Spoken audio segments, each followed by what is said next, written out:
Good morning, grade 7s, and welcome back to WorksheetCloud and to your English lesson for today. Remember, if you do have any questions about today's lesson, you can email me at grade7@worksheetcloud.com. A good idea is also to perhaps go to the activity first, print it out, and then as we going through the book, you can obviously answer some of the questions. So let's jump right in. We finished off on chapter 5, where they were going to France and to obviously to war, and so quite a difficult ending, but we're going to jump in at chapter 6. So let's jump right in. Right, just to warn you, there are some tough words today that we're going to be looking at, but I will obviously explain as we go along. So chapter 6. There was all about us on the ship an air of great exuberance, so lots of joy and expectancy. The soldiers were buoyant, so they were very cheerful with optimism, as if they were embarking on some great military picnic. It seemed none of them had a care in the world. As they tended us in our stalls, the troopers joked and laughed together as I had never heard them before, and we were to need their confidence around us, for it was a stormy crossing, and many of us became overwrought and apprehensive as the ship tossed wildly in the sea. Some of us kicked out at our stalls in a desperate effort to break free and to find ground that did not pitch and plunge under our feet. But the troopers were always there to hold us steady and to comfort us. My comfort, however, came not from Corporal Samuel Perkins, who came to hold my head through the worst of it. For even when he patted me, he did it in such a peremptory fashion that I did not feel he meant it. That means without debate. So he's not going to discuss it, he's just going to pat the horse without any talking. My comfort came from Topthorn, who remained calm throughout. He would lean his great head over the stall and let me rest on his neck while I tried to obliterate from my mind the sinking surge of the ship and the noise of uncontrolled terror from the horses all around me. If you're trying to obliterate something, you're trying to get rid of it.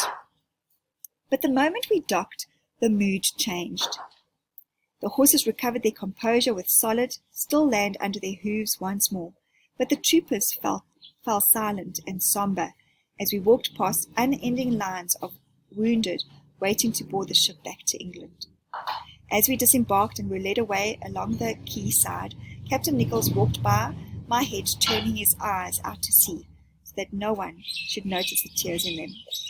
The wounded were everywhere, on stretchers, on crutches, in open ambulances, and etched on every man was a look of wretched misery and pain. They tried to put a brave face on it, but even the jokes and the quips they shouted out as we passed were heavy with gloom and sarcasm. No sergeant major, no enemy barrage could have silenced a body of soldiers as effectively as that terrible sight. For here, for the first time, the men saw for themselves the kind of war they were going into, and there was not a single man in the squadron who seemed prepared for it.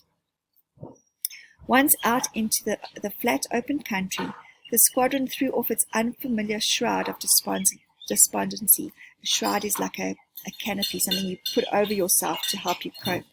So they threw that pretending to be fine. They threw that off, despondency. So they threw off being despondent or down, and they regained their jocular spirits. Jocular is good sense of humor. The men sang again in their saddles and laughed among themselves. It was to be a long, long march through the dust, all that day and the next. We would stop once every hour for a few minutes, and would ride on until dusk before making camp near a village, and always by a stream or a river. They cared for us well on that march, often dismounting and walking beside us to give us the rest we needed. But sweetest of all were the full buckets of cooling, quenching water they would bring us whenever we stopped beside a stream. Topthorn, I noticed, always shook his head in the water before he started to drink, so that alongside him I was showered all over my face and neck with cooling water. The mounts were tethered in horse lines out in the open, as we had been on manoeuvres back in England. Manoeuvres are movements. So we were already hardened to living out, but it was colder now, as the damp mists of autumn fell each evening and chilled us where we stood. We had plenty of fodder morning and evening, a generous ration of corn from our nose bags, and we grazed whenever we could. Rations is a small amount, because obviously they've got to be careful that they don't run out of food. Like the men, we had to learn to live off the land as much as possible. Every hour of the march brought us nearer the distant thunder of the guns, and at night, now the horizon would be bright with orange flashes from one end to the other. I had heard the crack of rifle fire before, back at the barracks, and this had not upset me one bit. But the growling crescendo of the big guns sent terrors of fear along my back and broke my sleep into a succession of jagged nightmares. Wow, how beautifully described there, guys. So a growling crescendo is ever increasing the noise of those big guns. But I love that growling noise of the big guns. Lovely use of figurative language there. But whenever I woke, dragged back to the consciousness by the guns, I found Topthorn was always by me and would breathe his courage into me to support me. It was a slow baptism of fire for me, but without Topthorn I think I should never have become accustomed to the guns, for the fury and the violence of the thunder, as we came ever nearer to the front line, seemed to sap my strength as well as my spirits. Just a thought as I'm sitting here, I think so much of what we are experiencing right now with lockdown, and I do hope that you find moments to get your joy back, and so that your spirits aren't down. On the march, Topthorn and I always walked together, side by side, for Captain Nichols and Captain Stewart were rarely apart. They seemed somehow separate in spirit from their heartier fellow officers. The more I got to know Captain Nichols, the more I liked him. He rode me as Albert had, with a gentle hand and a firm grip of the knees, so that despite his size, and he was a big man, he was always light on me. And there was always some warm word of encouragement or gratitude after a long ride. This was a welcome contrast to Corporal Samuel Perkins, who had ridden me so hard whilst in training. I caught sight of him from time to time, and pitied the horse he rode. Captain Nichols did not sing, pardon me, or whistle as Albert had, but he talked to me from time to time when we were alone together. No one, it appeared, really knew where the enemy was. That he was advancing and that we were retreating was not in doubt. We were supposed to try to ensure that the enemy did not outflank us. We did not want the enemy to get between us and the sea and turn the flank of the whole British expeditionary force. But the squadron had first to find the enemy, and they were never anywhere to be seen. We scoured the countryside for days, so scouters looked, before finally blundering into them, so it was almost by mistake that they happened upon the enemy. And that was a day I shall never forget, the day of our first battle. Rumour rippled back along the column that the enemy had been sighted, a battalion of infantry on the march. A battalion or an infantry is a whole unit of soldiers. They were out in the open a mile or so away, hidden from us by a long, thick copse of oaks that ran alongside the road. Those are trees. The orders rang out, "Forward! Form squadron column! Draw swords!" As one, the men reached down and grasped their swords from their sheaths, and the air flickered with bright steel before the blades settled on the troopers' soldiers. "Squadron, right, soldier!" came the command, and we walked in line abreast into the wood. I felt Captain Nichols' knees close right around me, and he loosened the reins. His body was taut, and for the first time he felt heavy on my back. "Easy, Joey," he said softly. "Easy now. Don't get excited. We'll come out of this all right. Don't you worry." I turned to look at Topthorn, who was already up on his toes, ready for the trot that we knew was about to come. I moved instinctively closer to him, and then, as the bugle sounded, we charged out of the shade of the wood and into the sunlight of battle. The gentle squeak of leather, the jingling harness, and the noise of hastily barked orders were drowned now by the pounding of hooves and the shouts of troopers as we galloped down on the enemy in the valley below us. Out of the corner of my eye, I was aware of the glint of Captain Captain Nichols' heavy sword. I felt his spurs in my side, and I heard his battle cry. I saw the grey soldiers ahead of us raise their rifles and heard the death rattle of a machine gun. And then quite suddenly I found that I had no rider, that I had no weight on my back anymore, and that I was alone out in front of the squadron. Topthorn was no longer beside me, but with horses behind me I knew there was only one way to gallop, and that was forward. Blind terror drove me on, with my flying stirrups whipping me into a frenzy. With no rider to carry, I reached the kneeling riflemen first, and they scattered as I came upon them. I ran on until I found myself alone and away from the noise of the battle, and I would never have stopped at all had I not found Topthorn once more beside me, with Captain Stewart leaning over to gather up my reins before leading me back to the battlefield. We had won, I heard it said, but horses lay dead and dying everywhere. More than a quarter of the squadron had been lost in that one action. It had all been so quick and so deadly. A cluster of grey uniformed prisoners had been taken, and they huddled together now under the trees, while the squadron regrouped and exchanged extravagant reminiscence of a victory that had happened almost by accident rather than by design. Wow, extravagant, so that's over the top exchanges. So sometimes when you tell a story after it's happened, it sometimes is bigger than it was. But reminiscences are your mental memories of the past. I never saw Captain Nichols again, and that was a great and terrible sadness for me, for he had been a kind and gentle man, and had cared for me well, as he had promised. As I was to learn, there were few enough such good men in the world. He'd have been proud of you, Joey, said Captain Stewart, as he led me back to the horse lines with Topthorn. He'd have been proud of you the way you kept going out there. He died leading that charge, and you finished it for him. He'd have been proud of you. Topthorn stood over me that night as we bivouacked on the edge of the woods. Bivouacked is sort of like you live as if you were in tents or under the trees in like a tent-like fashion. We looked out together over the moonlit valley, and I longed for home. Only the occasional coughing and stamping of the sentries broke the still of the night. A sentry obviously is a watchman. The guns were silent at last. Topthorn sank down beside me, and we slept. Wow. So quite a tough chapter, with lots of losses, and that does happen in war, and it can be quite difficult to cope with. And I think too of how many people have lost their lives during this pandemic, and something we really need to bear in mind. Chapter 7. It was just after Reveille the next morning, and we were rummaging around in our nose bags for the last of our oats, when I saw Captain Jamie Stewart striding along the horse lines towards us. Reveille is the signal to wake up. So it was after the signal to wake up that they were rummaging around in their nose bags.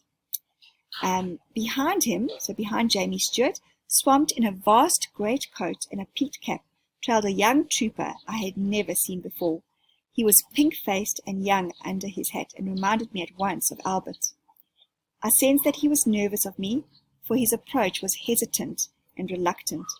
Captain Stewart felt Topthorn's ears and stroked his soft muzzle, as he always did the first thing in the morning, and then reaching across he patted me gently on the neck. "Well, trooper, Warren, here he is," said Captain Stewart. "Come closer, trooper, he won't bite. This is Joey.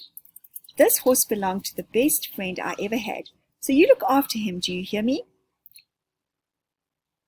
His tone was firm, but not unsympathetic. "And trooper, I shall be able to keep my eye on you all the time, because these two horses are inseparable. They are the two best horses in the squadron, and they know it."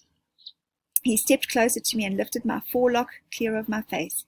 "Joey," he whispered, "you take care of him. He's only a little lad, and he's had a rough ride in this war so far." So when the squadron moved out of the wood that morning, I found I could no longer walk alongside Topthorn as I had before with Captain Nichols, but was now just one of the troop following behind the officers in a long column of troopers. But whenever we stopped to feed or drink, Trooper Warren was careful to walk me over to where Topthorn stood, so that we could be together. Trooper Warren was not a good horseman. I could tell that the minute he mounted me. He was always tense and rode me heavy in the saddle like a sack of potatoes. He had neither the experience nor confidence of Corporal Salmon Perkins, nor the finesse and sensitivity of Captain Nichols. He rocked unevenly in the saddle and rode me always on too tight a rein, so that I was forced to toss my head continuously to loosen it. But once out of the saddle, he was the gentlest of men. He was meticulous, so very precise, and kind in his grooming and attendance, and attended at once to my frequent and painful saddle sores, the chafing to which I was particularly prone. He cared for me as no one had since I left home. Over the next few months, it was his loving attention that was to keep me alive. There were a few minor skirmishes, so encounters, during the first autumn of the war, but as Captain Nichols had predicted, we were used less and less as cavalry and more as transport for mounted infantry. Whenever we came across the enemy, the squadron would dismount, drawing their rifles from their buckets, and the horses would be left behind out of sight under the care of a few troopers. So the horses weren't part of the war. They were sort of just taken to carry them towards the edge, where then they would dismount and the army would go forward and obviously fight the battle with the enemy.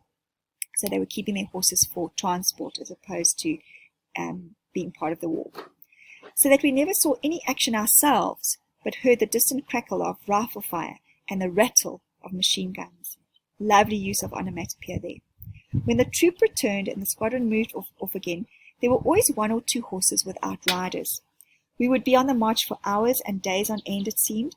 Then suddenly a motorcycle would roar past us through the dust, and there would be the barked commands and the shrill calls of the bugles, and the squadron would swing off the road and into action once more. Bugles, obviously the brass instrument that makes the sound. It was during these long, stifling marches and during the cold nights that followed that Trooper Warren began to talk to me. He told me how in the same action in which Captain Nichols had been killed, he had had his horse shot down from beneath him, and how only a few weeks before he had been an apprentice blacksmith with his father. Then the war had broken out. He did not want to join up, he said, but the squire of the village had spoken to his father, and his father, who rented his house, and his smithy from the squire, so it's another metal worker, had no option but to send him off to war, and since he had grown up around horses, he volunteered to join the cavalry. I tell you, Joey, he said one evening as he was picking out my hooves, I tell you I never thought I would get on a horse again after that first battle. Strange thing is, Joey, that it wasn't the shooting. Somehow I didn't mind that. It was just the idea of riding a horse again that terrified the life out of me. Wouldn't think that possible, would you? Not with me being a smithy and all. So remember working with metal. He's quite a tough guy. Still, I'm over it now, and you've done that for me, Joey, given me my confidence back. Feel I can do anything now. Feel like one of those knights in armor when I'm up on you. Then, with the onset of winter, the rain came down in sheets. It was refreshing at first, and a welcome break from the dust and the flies. But soon the fields and the paths turned to mud beneath us. The squadron could no longer bivouac in the dry, so sort of live like that in a tent-like condition, for there was little enough shelter, and so both man and horse were constantly soaked to the skin. There was little or no protection from the driving rain, and at night we stood now over the fetlocks in cold, oozing mud. Okay, so the fetlock is behind the horse's hoof, so that's all soaked in the oozing mud.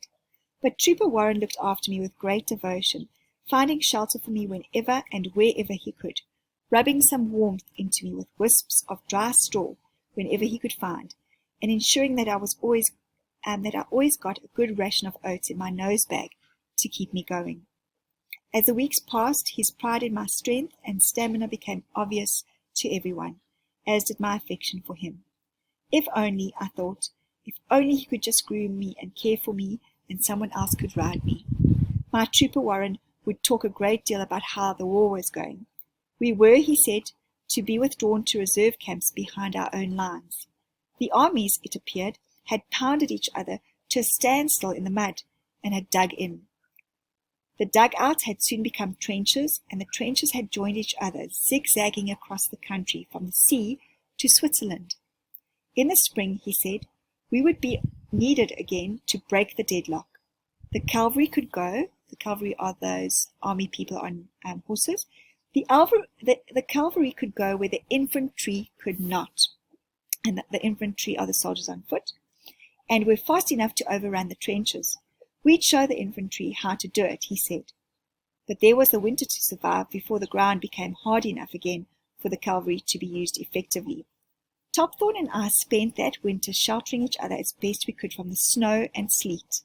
Whilst only a few miles away, we could hear the guns pounding each other day and night incessantly, without ending. We saw the cheery soldiers smiling under their tin hats as they marched off to the front line, whistling and singing and joking as they went. And we watched the remnants struggling back, haggard, so weary and silent under their dripping capes in the rain. Every once in a while, Trooper Warren would receive a letter from home, and he would read it out to me in a guarded whisper, in case anyone else should overhear. The letters were all from his mother, and they all said much the same thing. My dear Charlie, he would read, your father hopes you are well, and so do I. We missed having you with us at Christmas. The table in the kitchen seemed empty without you. But your little brother helps when he can with the work, and father says he's coming on well enough, though he's still a bit little, and not strong enough yet to hold the farm horses. Minnie Whittle, that old widow from Hannaford Farm, died in her sleep last week. She was 80, so she can't grumble at that, though I expect she would if she could. She was always the world's worst grumbler. Do you remember? Well, son, that's all about our news. Your Sally from the village sends her best, and says to tell you that she'll be writing soon. Keep safe, dearest boy, and come home soon. Your loving mother. But Sally won't write, Joey, because she can't.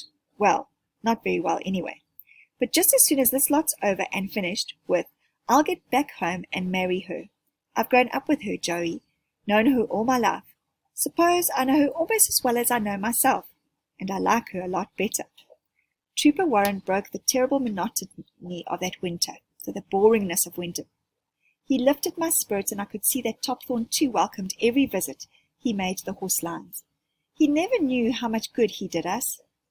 During that awful winter, so many of the horses went off to the vet hospital and never came back. Like all army horses, we were clipped out like hunters, so that all our lower quarters were exposed to the mud and the rain. The weaker ones amongst us suffered first, for they had little resilience and went downhill fast. Resilience is the ability to get through something difficult, so to push through. And I know that we're all showing a bit of resilience now during this time. But Topthorn and I came through to the spring, Topthorn surviving a severe cough that shook his whole massive frame, as if it were trying to tear the life out of him from the inside. It was Captain Stewart who saved him, feeding him up with a hot mash and covering him as best he could in the bleakest weather. And then, one ice-cold night in early spring, with the frost lying on our backs, the troopers came to the horse lines unexpectedly early. It was before dawn. There had been a night of incessant heavy barrage, so that's a continuing communication. There was a new bustle and excitement in the camp. This was not one of the routine exercises we had come to expect. The troopers came along the horse lines in full service order. 2 bandoliers, so that's a belt that's worn over the shoulder, respiratory haversacks, which are backpacks, rifle and sword. We were saddled up and moved silently out of the camp and onto the road. The troopers talked of the battle ahead, and all the frustrations and irritations of imposed idleness vanished as they sang in the saddle. And my Trooper Warren was singing along with them, as lustily as any of them. In the cold grey of the night, the squadron joined the regiment in the remnants of a little ruined village, so very small, what's left of the village, peopled only by cats, and waited there for an hour until the pale light of dawn crept over the horizon. Still, the guns bellowed out their fury, and the ground shook beneath us. We passed the field hospitals and the light guns before trotting over the support trenches to catch our first sight of the battlefield. Desolation and destruction were everywhere. Not a building was left intact. Not a blade of grass grew in the torn and ravaged soil. Lovely descriptions. The singing around me stopped, and we moved on in ominous silence, like eerie silence. And out over the trenches that were crammed with men, their bayonets fixed to their rifles. Bayonet is like a knife attached to their guns. They gave us a sporadic cheer as we clattered over the boards and out into the wilderness of no man's land, into a wilderness of wire and shell holes and the terrible litter of war. Suddenly the guns stopped firing ahead. We were through the wire. The squadron fanned out in a wide, uneven echelon, and the bugle sounded. I felt the spurs biting into my side and moved up alongside Topthorn as we broke into a trot. "Do me proud, Joey," said Trooper Warren, drawing his sword. "Do me proud." So another 2 chapters down. We'll carry on with chapter 8 when we come back. I do hope you're enjoying the story. Let me know if you are. And when you finish this video, there will be activities for chapter 6 and chapter 7. So just want to thank you again, grade 7s, for joining me. Remember about your activity and to email me, and then nothing more but to say thank you, and you know where I will be, same time, possibly a different place. Bye everybody.